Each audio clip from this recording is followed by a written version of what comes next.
what do you see, the two texts below that? After her text? No, your text, then she has two Then texts she here. says, seems like no matter what I pay, you have more shit. Okay, and then below that? I want your bank and credit card statement since November. Okay, and then what do you say? From what cards and why? Only the B of A has been used, and I haven't used my Citibank in years, just paying it down now. The American Express has about 700 on it. PayPal I use for online buys only. I bought things for my kids on that. Okay. So here she did ask you, did you produce those, all of your bank I and just credit card statements told to her verbally. I didn't feel the need to like show her. To give her a printout. I just told her or maybe showed her. I didn't feel the need to give her a printout or a document. Okay. So this is all you produced, I guess. The text.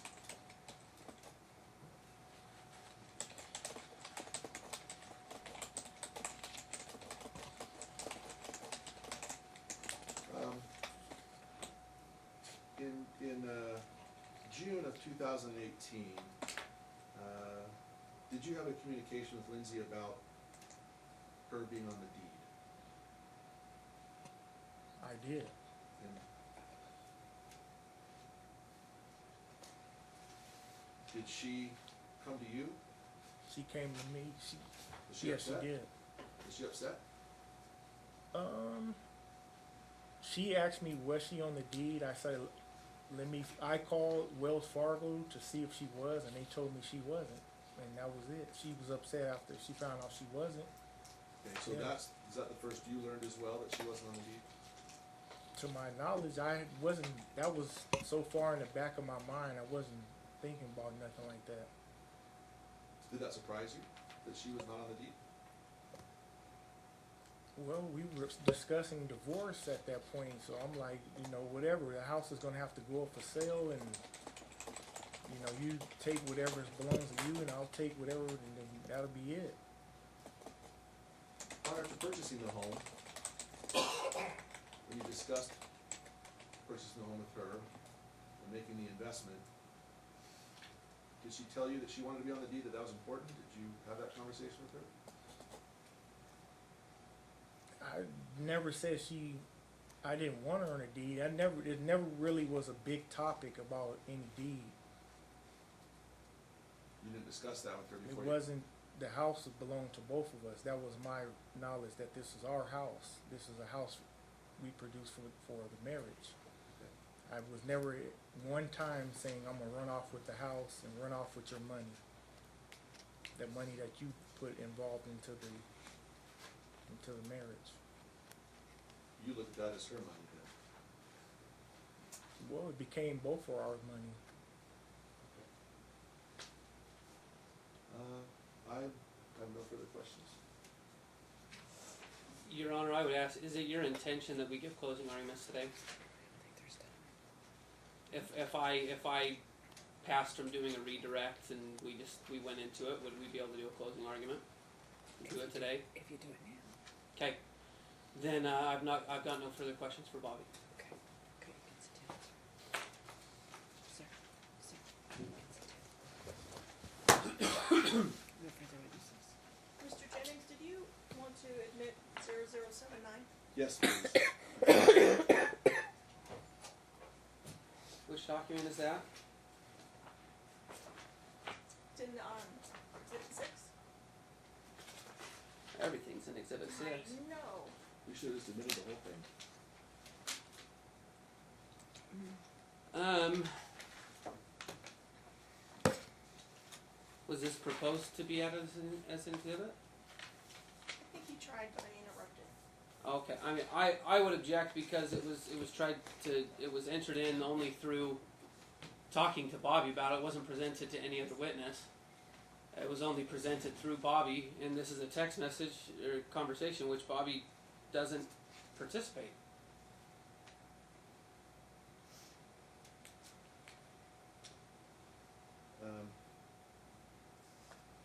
it's been admitted into evidence and, It has not been admitted. it has not been admitted. It's, 0079. I think Linda referenced, it's all in the texts, all of her communications are in the texts as well, and her testimony. It's relevant, for sure. It's relevant to the fact that it refreshed your client's recollection as to, you know, the money that had to come directly from the Chase account to go to the escrow closing, so it seems relevant. The veracity was not determined through one of the parties on the message. It wasn't introduced through Linda. It wasn't introduced through Lindsay. It was attempted to be brought into Bobby, who isn't clearly stated as being on there. So it's attempting to introduce an exhibit through somebody that has no knowledge or no personal knowledge of its existence. Your client he's in this text thread also. I'm looking at the exhibit and I don't see it. I can't see anything. Yes, thank you, that's Bobby. And we offered it, but then we started talking about the entire exhibit of 6. I said the entire exhibit of 6 wasn't admitted, and we changed subjects. And this is the realtor. And that's my understanding, is that it's between Lindsay and Linda. No, it's all three of them, it's Lindsay, Bobby, and Linda. Because the top says, "Hi guys, I just got the signed contract," and then Bobby's next, "Yes, thank you." And then Linda's next. And Still, then Lindsay at the very bottom, "Okay." So all three of them. I think it still lacks relevant and necessary details such as time and date. I think it's very relevant. There's 2 checks cut for $3,000, one to Bobby and one to, What witness did you get this in through? Bobby. You got it in It was through used to Bobby. reflect his recollection on, did he receive the $3,000 check that he deposited in one Nevada account? Did he pay escrow, or then did they go back and ask Lindsay? Because we showed them that there was a check he received through the gift letters, or through the letters of explanation, where he did receive the $3,000 check. He had to explain that in his one Nevada account that was from Lindsay and it was for escrow. But then we were showing that there was 2 checks cut because they said that they couldn't use that money given to him. He couldn't use that to pay for escrow. She had to cut another check that would go directly from her to the escrow account, or to escrow company, and that's what this text message was refresh his recollection, because he said, I don't know if I paid that or not, but then he stated after he read this text that that's what had to happen. The money had to come from the Chase account. You know what, Honor, we're hurting for time. I'll agree to stipulate to it. We've already lost a lot of time today, and we don't have much remaining, so I'll stipulate to it if we can just get to closing arguments. You have 10 minutes each. Okay. 10 minutes. 10 minutes. Okay. Okay. Your Honor, Nevada Revised Statute, Section 123.130, states that all property of a spouse owned by him or her before marriage, and that was acquired by him or her afterwards by gift, bequest, advice, descent, or by an award for personal injury damages with the rents, issues and process is his or her separate property.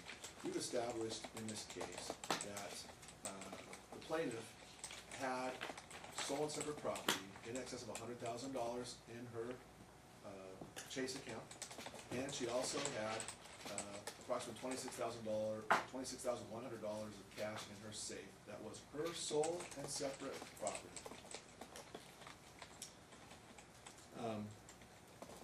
The plaintiff then contributed a little under $75,000 from her personal and separate property accounts in the pursuit of purchasing a home to protect her financial estate. The evidence has established that the plaintiff paid off a debt on defendant's car to improve his debt ratio. She also gave him a check for $3,000 that was used for the earnest money deposit.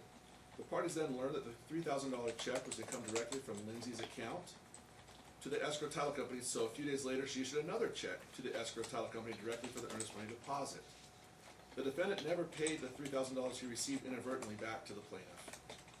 Then the plaintiff wired approximately $62,300 to the title escrow company prior to closing, in which the entire amount was earmarked to go towards the down payment and closing costs. It was later learned after the closing by the plaintiff that the defendant paid off approximately $8,374.03 of his student loan debt at the closing, utilizing these funds that were supposed to strictly go towards the purchase of the property. The plaintiff also handed over the defendant's $26,100 in cash that was to be held in custody by the defendant in his Goldman Sachs account to earn interest. This money was given to the defendant prior to the marriage. Not in contemplation of the community, they were not, said they were not romantic at that time until later. This money was to be held by him in custody to earn a higher interest rate on behalf of the plaintiff.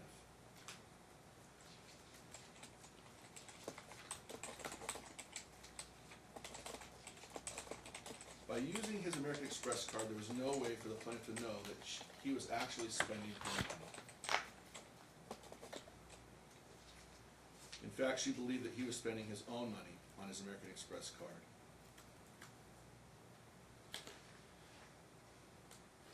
All the expenditures made on the Express card were believed to be, at his discretion, paid with his funds. Even the defendant's argument that he bought the plaintiff's wedding ring using her funds, and that she therefore benefited, is indefensible, as the plaintiff paid over $3,500 for his wedding ring from her funds. She shouldn't be required to pay for both of the parties' wedding rings. Moreover, if these funds were to be spent by the parties jointly, it begs the question why these funds weren't used to pay off the defendant's car, used for the earnest money deposit, or used towards the closing of the subject property, or why the plaintiff became irate with the defendant on their honeymoon in Cancun in February, when the defendant represented the plaintiff that he had spent the money on her, calling her a silly rabbit, but then still refused to show her his accounts. In all, the plaintiff contributed approximately $98,000, $98,421.82 from her sole and separate property, either to purchase the subject property or to have the defendant hold in his custody. In addition to the above items, the sole and separate property that needed to be accounted for and returned to the plaintiff, there's a few smaller items that the defendant still needs to be held accountable for. First, the defendant was ordered to keep the plaintiff on his health insurance policy by this court. However, when the plaintiff needed to receive medical treatment, she found that she was not on the policy. This caused her to incur a $1,700 medical expense. Next, in addition to, the plaintiff was although the plaintiff was the one that paid for the homeowner's insurance policy at closing and was assured that she would be added the title of the property and all the relevant accounts, when she had a $10,000 loss due to a theft from her automobile and went to make a claim, the insurance company told her that she was not on the policy or title to the property and that she was therefore not entitled to make a claim. Nevada Revised Statute 125.150, Section 2 states, if a party has made a contribution of separate property to the acquisition or improvement of property held in joint tenancy, the court may provide for the reimbursement of that party for his or her contribution. The amount of reimbursement must not exceed the amount of the contribution of separate property that can be traced to the acquisition. In determining whether to provide for reimbursement in whole or in part, a party who has contributed separate property, the court shall consider the intention of the parties in placing the property in joint tenancy, the length of the marriage, and any other factors the court deems relevant. In Szymanski versus Szymanski, the Nevada Supreme Court held that Nevada Revised Statute 125.150 does not irrevocably transmute separate property placed in a joint tenancy into community property. The plain language does not support a determination that separate property placed in a joint tenancy is irrevocably transmuted into community property. It does not mandate that joint tenancy property be transmuted into community property, but only that it be disposed of in the same manner. In Lucchini versus Lucchini, the court stated the character of the property was established through the tracing of funds contained in 2 bank accounts that had been maintained throughout the marriage. It also states that the record reflects the thoroughness of which both parties' accounts reviewed the commingled funds and expenditures from both accounts, and even though some funds are unaccounted for, there exists substantial evidence to support the trial court's finding that the community and separate income and expenditures were traceable. Here in our case, Your Honor, these funds are absolutely traceable. There's no confusion about these funds not being traceable.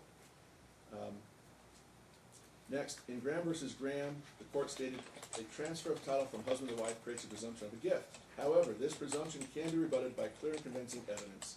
The party wishes to overcome the presumption may do so by presenting substantial evidence of conduct, expressions, or intent at the time of taking or during the holding of the property. Here, the evidence is clear.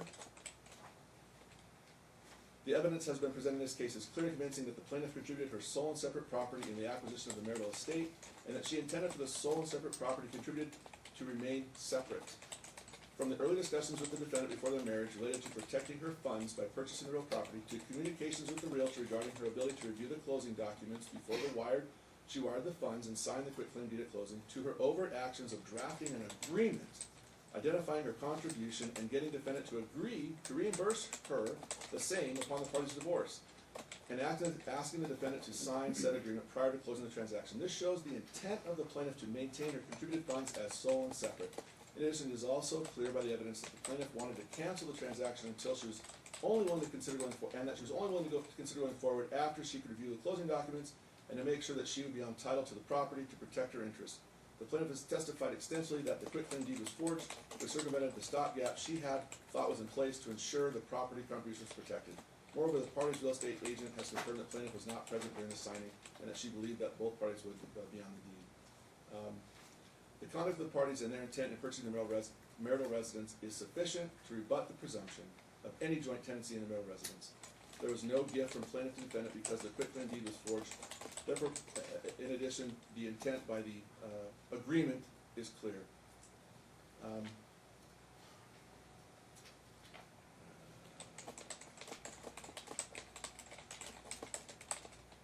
Skip 10 here because we're short on time.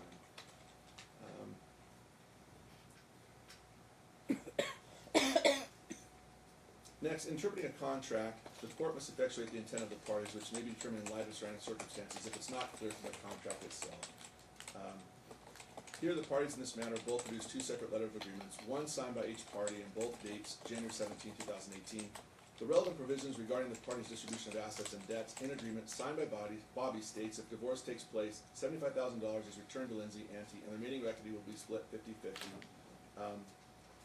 Her document adds one additional sentence in there, but it is superfluous if this court were to review it, and doesn't really impact the overall intent of the party, and should not, the agreement should still be looked at and considered binding upon the defendant.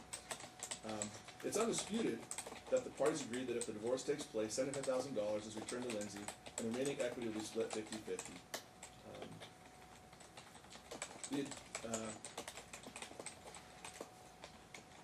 In closing, also, Your Honor, I just want to state that the plaintiff contributed 100% of the funds needed to acquire the subject real estate, pay off the car loans, pay off the student loans, all these things. The defendant did not contribute $1.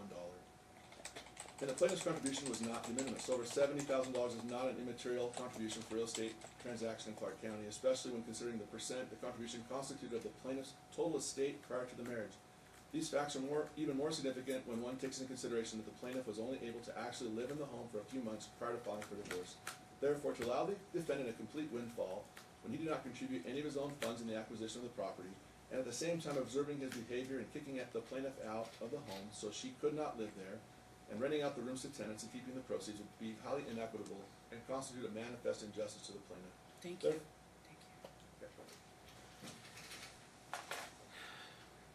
Thank you, Your Honor. This case is one of differences. And it's one of parties who apparently approached the idea and the concept of marriage very differently. One of the parties, Bobby, approaches marriage thinking that it was a community, which coincidentally coincides with the laws of Nevada. He believed that as they moved forward together, as they made decisions together as a married couple, that it was for the benefit of the community and that they would endure it together. Lindsay is attempting to say now that was never her intention.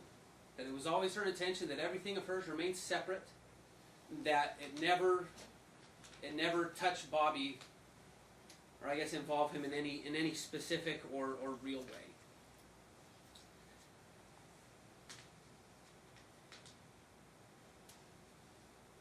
a main difference in this case, Your Honor, is that one party has relied on documents and the testimony of two credible witnesses. And that's Bobby. Bobby has presented documents and testimony showing that the parties began living together and began discussing a future together.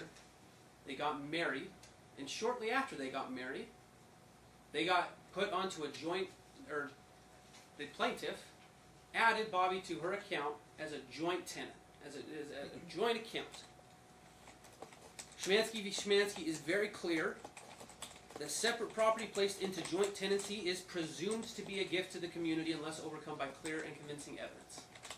Schmansky also goes on to state that the opinion of either spouse as to whether the property is separate or community is of no weight in determining its character.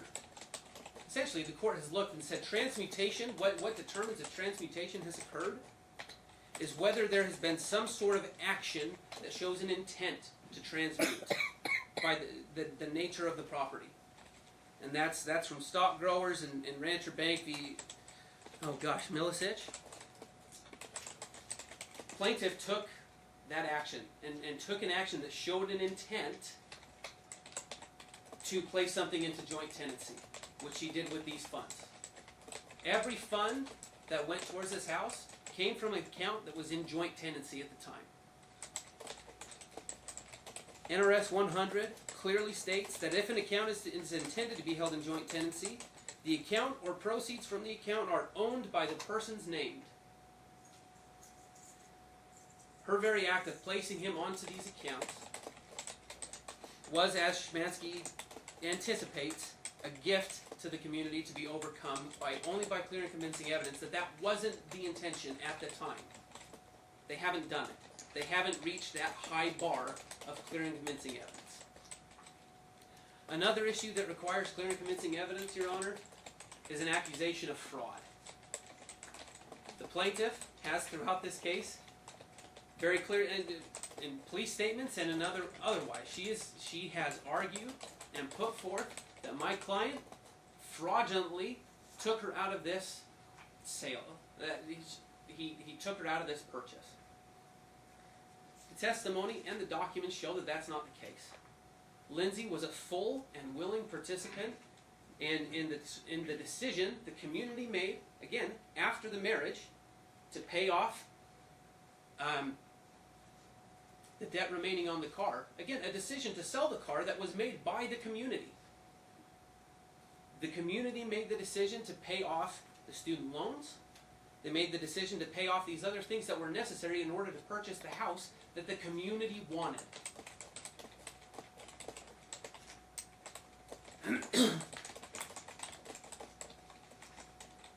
It's also been made clear through testimony and documentation that this absolutely was a communal purchase. Because, as the plaintiff testified, there was no way she could obtain this house on her own. There is a real value to the credit that was provided by the defendant. And yes, these funds that were originally the plaintiff's that she placed into joint tenancy with the defendant were used towards the house, but it was only through the defendant's credit that they were able to purchase it. It was impossible otherwise.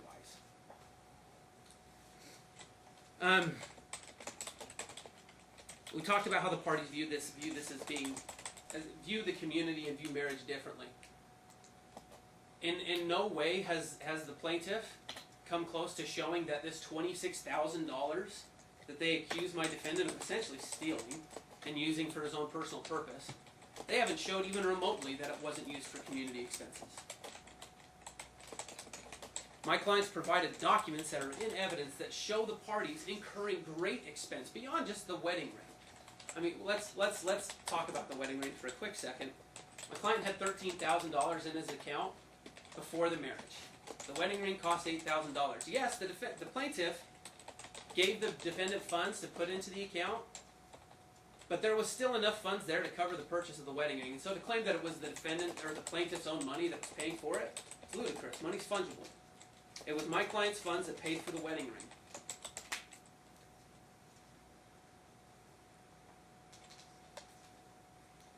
there has not been enough evidence presented by the plaintiff to show that this was some kind of fraudulent transaction in which she didn't participate.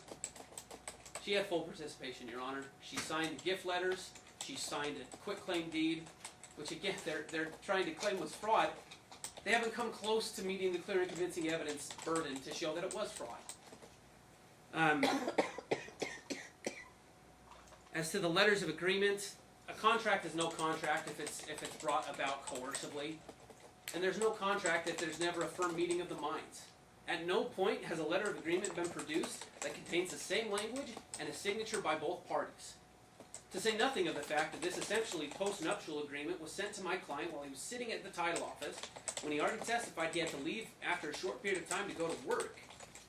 So she gave him no time, virtually no time to review this life-altering document before demanding that he sign it, or they would lose the house. That's coercive, Your Honor. She didn't give him an opportunity to review with counsel. She didn't give him time necessary to review it. What I want to really point out that the evidence has shown, I mean, documentation shows all of the funds that my client paid for after the separation. Paid the mortgage, he paid the HOA, he paid $500 to her charity, he paid the sewage account. These are all there. The difference in these parties is that one party has repeatedly been caught making misrepresentations in this case, and it's not Bobby. Lindsay has misrepresented her earnings on her FDF by claiming she made no money in 2018 prior to September, when in fact she'd made over $21,000 that year. She misrepresented her earnings to the IRS in 2017, which has resulted in the parties incurring a $10,000 tax liability. She misrepresented the conversations that she had with Linda Knott, claiming that she would never receive documents, which email clearly showed she had. She claimed that she never sent certain text messages to Bobby. Again, documentation showed that she had. One of these parties has provided credible, trustworthy testimony, and it's Bobby and Linda Knott, both of whom have testified that this was a joint venture, and that it was something that they did together as a community. The plaintiff can try to, I mean, so much of what was brought up in closing arguments has no factual basis other than the plaintiff's word. There's been no documents provided that the defendant cost her $10,000 in something that was stolen from her. She's provided no documentation showing that she incurred these medical expenses that were the fault of my client. None of these documents were provided. All that's been done is rely solely on the testimony of Lindsay Licari, which, as has been shown today and Friday, is not credible. The funds that went towards this house were community funds. They've been transmuted. The house should be sold. Parties should split equity, and then my client should receive the offsets that he's paid for pursuant to the order from the court from October of 18, and then also as justice requires. This is a case that never should have gotten this far, Your Honor. It never should have come to trial, but it did because the plaintiff wanted a pound of flesh, and she was determined to take it however she could. The court shouldn't reward her for doing that.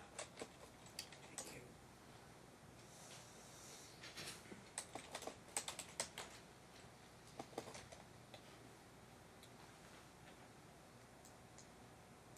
All right, we will be in recess, and you'll be receiving a written decision from the court.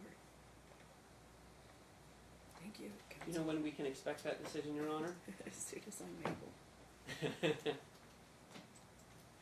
soon as I'm able.